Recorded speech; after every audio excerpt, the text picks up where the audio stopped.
Bonjour! Bienvenue Learn French with Anisha. Today we are going to learn positive or negative sentence. Let's start. I understand. I understand. Je comprends. Je comprends. In negative way, I don't understand. I don't understand. Je ne comprends pas. Je ne comprends pas. I understood. I understood. J'ai compris.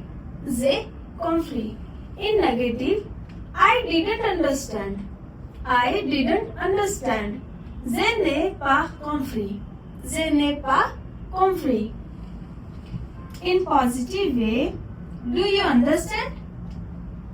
Est-ce que tu comprends? Est-ce que tu comprends? In negative way,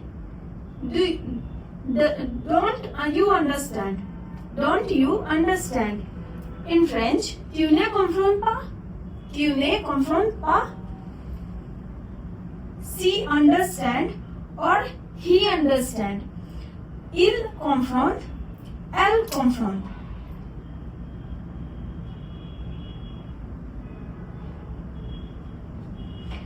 He, she understand, il, elle comprend.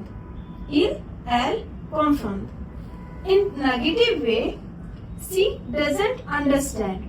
She doesn't understand. Elle ne comprend pas. Elle ne comprend pas. Same as it is, he doesn't understand. Il ne comprend pas. Il ne comprend pas. Au revoir.